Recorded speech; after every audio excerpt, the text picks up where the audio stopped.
તાજા સમાચાર તમારી ભાષામાં મેળવવા માટે ડાઉનલોડ કરો ગુજરાતી મિડડેની app. I think one more character that came from a real life person, and this is something I discovered over time, not when I'd seen the movie, is Dwivedi, and apparently that's you. I was like, Obsessive in love, experimenting with drugs, and a modern Devdas in your own right, at least for the screen. Well- Would that be correct? Well, the reason why I wanted to contemporize the book was exactly that. I read the book and I was like, why do they make such a big deal out of this guy? He's a more chauvinistic character, and then there's such a it's such a male patriarchal view of a man and women relationship, where the women are just fawning over him. No matter what he does, he can never be wrong. It's a fantasy, right? And it's coming from the 1800s. There's something wrong here. So I was like, let's empower the women. Let's call out his chauvinism. Let me see if I can still get him empathy. As far as the alcohol, I mean, of course, he's an alcoholic in that. And I was like, I grew up in an environment now in the modern age where drugs and alcohol both, it's all available. So, you know, this is a tale that can be said even today. Chauvinism exists even today. Patriarchy exists even today. But what didn't exist back then was giving women a much stronger role. And my Chanda character was far stronger than what eventually got made into the movie, because she was an East European pole dancing escort who's fine the way she was. She was making great money and she's traveling the world. She takes pity on him, but she doesn't get as vulnerable as he does, because it was important for me for having both the women not playing to his bullshit. But obviously it worked for Anurag, where she was as vulnerable as he was, and she was a victim too. For me, only he was the only victim.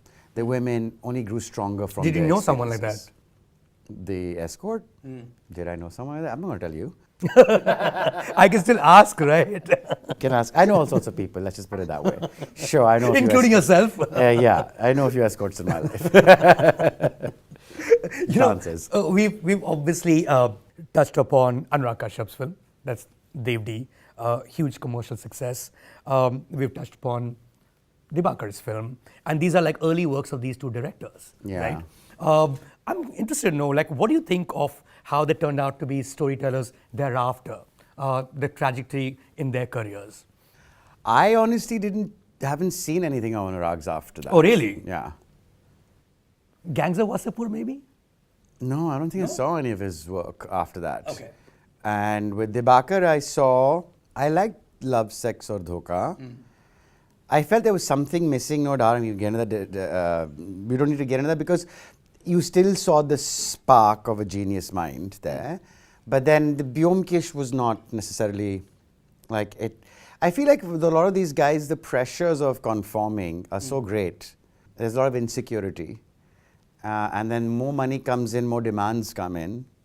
And it's very hard to retain your original sort of drive or personality that brought you to this place to begin with.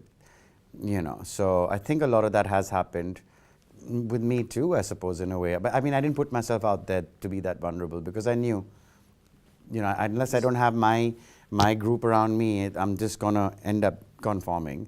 So I just won't work. But I'm surprised you've not seen any of Anurag's films after Dave. Did you guys like have a fallout or something? Like stop talking to each other? He went in public and said a lot of lies about me. So one lie I'll give you, for example, he said that I demanded a hotel room.